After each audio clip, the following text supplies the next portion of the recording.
లక్ష్మికి శాస్త్రం మీద అనుమానం పెరిగిపోతుంది. ఎందుకంటే కడుపుతో ఉన్న అమ్మాయి అలా టాబ్లెట్స్ వేసుకోకుండా చెత్తబుట్టలో వేయడమేంటి అని ఆలోచిస్తూ ఉంటుంది. ఎలాగైనా సరే ఆ విషయం తెలుసుకోవాలని చెప్పేసి లక్ష్మి ఆలోచిస్తూ ఉంటుంది. ఈలోపు శాస్త్ర చేపట్టుకొని పద్మాక్షి గదిలోకి తీసుకెళ్తుంది కదా. అసలు ఏంటి రోజు రోజుకి నువ్వు ఆలోచన లేకుండా చేస్తున్నావు. ఒక్క నిమిషంలో వాళ్ళందరికీ మనం అడ్డంగా దొరికే వాళ్ళం. ఏదో నిన్ను కొట్టినట్టు కోపంగా యాక్టింగ్ చేస్తూ ఇప్పుడు ఇలా తీసుకురావాల్సి వచ్చింది. కొంచెం జాగ్రత్త పడు. ఎందుకంటే ఇంటి ఇంటి చుట్టూ కళ్ళున్నాయి. ఎవరైనా ఏదైనా చూస్తే నిజం బయటపడిపోతుంది.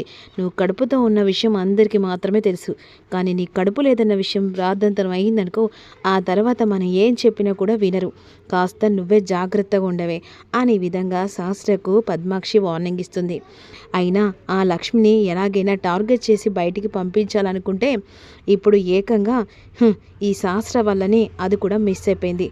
దాన్ని ఎలాగైనా ఏదో రకంగా చిత్రహింసలు పెట్టి దాన్ని శాశ్వతంగా పంపించాలనుకున్నా అనే విధంగా అంబిక ఆలోచిస్తూ ఉంటుంది.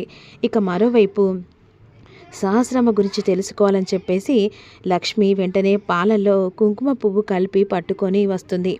వెంటనే కుంకుమ పువ్వు పాల గ్లాసు ఇక సహస్రకు ఇస్తుంది. అమ్మ పాలు తాగండమ్మా అని అంటుండగా అక్కడ పెట్టి వెళ్ళు అని చెప్పేసి అక్కడ పెట్టేసి వెళ్ళిపోతుంది.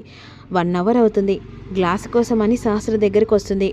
అమ్మ పాల గ్లాసు అలాగే పెట్టారేంటి, పాలు తాగరమ్మా అనే విధంగా అంటుండగా ఏంటి ఏంటి ఏంటంటే లేదమ్మా, కడుపుతో ఉన్నవాళ్ళు ఇలా కుంకుమ పూలు కలిపిన పాలు తాగితే చాలా మంచిదంటారు కదా, పుట్టబోయే బిడ్డ చాలా అందంగా పుడుతుందంటారు కదమ్మా, అలానే ఇక కుంకుమ పువ్వు కలిపి తీసుకొని వచ్చానమ్మా అని అంటుండగా అసలు నాకు ప్రశాంతత ఎక్కడుంది, నీ వల్లే కదనే నాకు ప్రశాంతత పోయింది.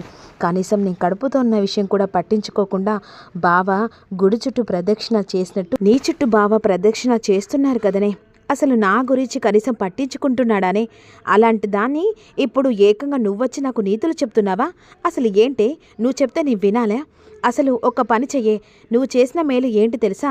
శాశ్వతంగా ఇంట్లో నుంచి వెళ్ళిపోవే, ఆ దరిద్రం సగం పోతుంది. అప్పుడు నేను కడుపుతున్న విషయమైనా కనీసం నాకు గుర్తొస్తుంది. ఎందుకంటే ఈ టెన్షన్తో బావ నాకు ఎక్కడ దూరం అయిపోతాడో అని మాత్రమే ఆలోచిస్తున్నాను, కానీ నా కడుపులో బిడ్డ గురించి మాత్రం ఎప్పుడు ఆలోచించట్లేదే. ఎందుకో తెలుసా?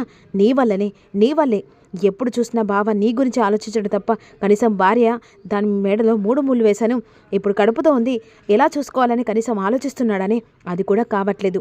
అలాంటి దానివి నువ్వు ఇంట్లో ఉన్న తర్వాత నా గురించి ఎలా ఆలోచిస్తాడే? అయినా నా కడుపులో బిడ్డ ఉంటే ఏంటి, చస్తే ఏంటి? అమ్మ అలా మాట్లాడకండమ్మా. ఇంకెలా మాట్లాడ చెప్పు. నువ్వే కదా ఇంట్లో అడుగు పెట్టిన ప్రతి క్షణం ఏమో కానీ ఇక నాకు సంతోషం లేకుండా పోయింది.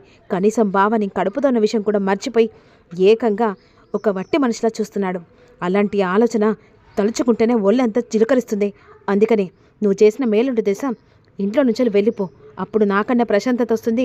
బావ నా గురించైనా ఆలోచిస్తాడే అని అనేసరికి అక్కడి నుంచి బాధతో వెళ్తుంది.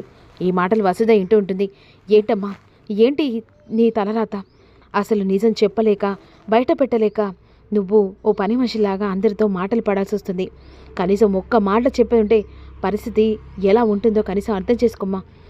వద్దు పిన్ని, అలాంటి ఆలోచన కూడా ఎట్టి పరిస్థితుల్లో నీ మనసుకు రానివ్వకు. ఎందుకంటే ఇప్పుడు సహస్రమ్మ కడుపుతోంది. ఏ విషయం కూడా తనకి చెప్పినా తన ప్రాబ్లం జరిగిపోతుంది. అందుకనే ఏ సమస్య నా వల్ల రాకూడదని ఆలోచిస్తున్నాను పిన్ని అని అక్కడి నుంచి వెళ్ళిపోతుంది. అసలు నేను ఎలా అనాలో కూడా అర్థం కావట్లేదు.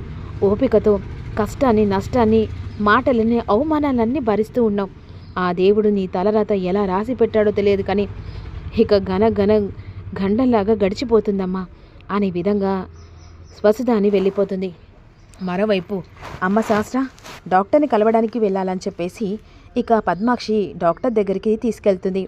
ఎలాగైనా సరే అసలు శాస్త్రమ్మని చూస్తుంటే ఎందుకు అనుమానంగా ఉంది, అసలు ఏంటో విషయం తెలుసుకోవాలని వీళ్ళ వెనకాలే ఫాలో అవుతుంది లక్ష్మి.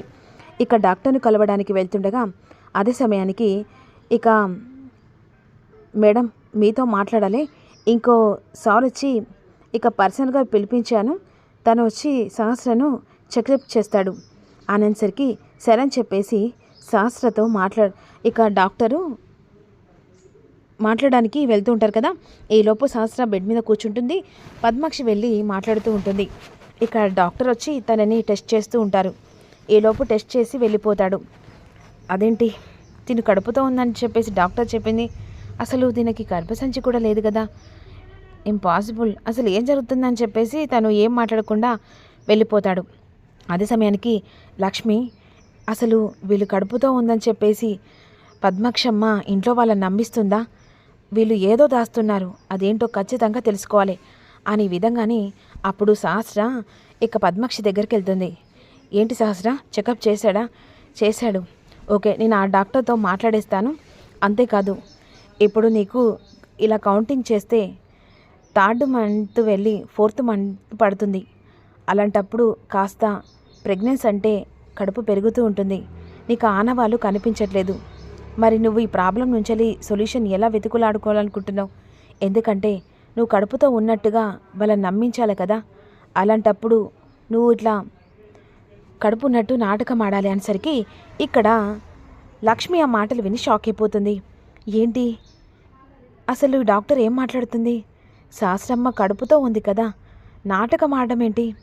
ఏదో జరుగుతుంది, వీళ్ళు ఏదో దాస్తున్నారు. సరే డాక్టర్, అదంతా నేను చూసుకుంటాను, కానీ నేను చెప్పిన మాట మాత్రం గుర్తుపెట్టుకో. ఎలాగైనా సరే ఇక తన హెల్త్ కండిషన్ చూసుకొని ఎప్పటికప్పుడు నాకు అప్డేట్ చేస్తూ ఉండండి. తన బిడ్డను తీసుకొచ్చుకుంటే మేము సరిపోతుంది. సరే వెళ్ళొస్తానండి. సరే పద్మాక్షి గారు అని వెళ్ళిపోతారు. ఇప్పుడు ఈవిడ పద్మాక్షమ్మకు కన్వీనియంట్ అయ్యన్నట్టున్నారు. ఇప్పుడు సహస్రమ్మను ఇక డాక్టర్ చెకప్ చేశాడు కదా, అతన్ని వెయ్యి అడిగితే నిజాలేమో తెలుస్తాయేమో అని చెప్పేసి ఆ కొత్త డాక్టర్ దగ్గరికి లక్ష్మి వెళ్తుంది. చెప్పమ్మా, ఏదైనా ప్రాబ్లమా? ఆ ప్రాబ్లం ఏం లేదు కానీ డాక్టర్ మీతో మాట్లాడాలి. ఏంటమ్మా? ఇప్పుడు వచ్చిన పేషెంటు నాకు తెలిసి ఆవిడ తన కడుపులో ఉన్న బిడ్డ కండిషన్ పర్లేదు కదా డాక్టర్ అని లక్ష్మి ఆ డాక్టర్ని అడుగుతుంది. తన కడుపులో బిడ్డనా? ఏం మాట్లాడుతున్నారు? తన కడుపులో బిడ్డ ఉండడం ఏంటి? అసలు తనకి పిల్లలైతేనే కదా తన కడుపులో బిడ్డ కన్వీనియంట్గా ఉండడానికి అనేసరికి లక్ష్మి షాక్ అయిపోతుంది.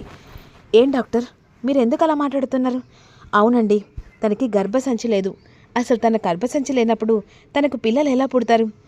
తనని వేరే డాక్టరు అపాయింట్మెంట్ చేసి చెకప్ చేయమంటే నేను చేశాను, బట్ నాకు అర్థం కాలేదు. తనతో మాట్లాడదామని చెప్పేసి నేను ఆలోచిస్తున్నాను, కానీ తను కడుపుతో లేదండి. అసలు కడుపుతో కాదు, తనకు పిల్లలు పుట్టే అవకాశం కూడా లేదు. అలాంటప్పుడు తను ప్రెగ్నెన్సీ అని మీరు ఎలా అడుగుతున్నారు? ఓ సారీ డాక్టర్, తను ప్రెగ్నెన్సీ అని చెప్పేసి అనుకొని మిమ్మల్ని అడిగాను. అంటే తన రిపోర్ట్లు ఉన్నాయి, కావాలంటే చూడండి అని చెప్పేసి ఆ రిపోర్టు చూపించేసరికి తను ప్రెగ్నెన్సీ కాదని లక్ష్మికి తెలిసిపోతుంది. అసలు తనకు గర్భసంచి లేదని కూడా తెలిసిపోతుంది. వెంటనే లక్ష్మి సారీ అండి అని చెప్పేసి బయటకు వస్తుంది. అంటే వీళ్ళు అందరు కలిసి నాటకం ఆడి విహార్ని ఇక తన వైపు తిప్పుకునడానికి ఇలా నాటకం ఆడుతున్నారా? చెప్తాను, ఇక నుంచి లక్ష్మి ఏంటో అందరికీ ఒక్కొక్కటి గుణపాఠంగా చెప్తానని లక్ష్మి ఆలోచిస్తూ ఉంటుంది.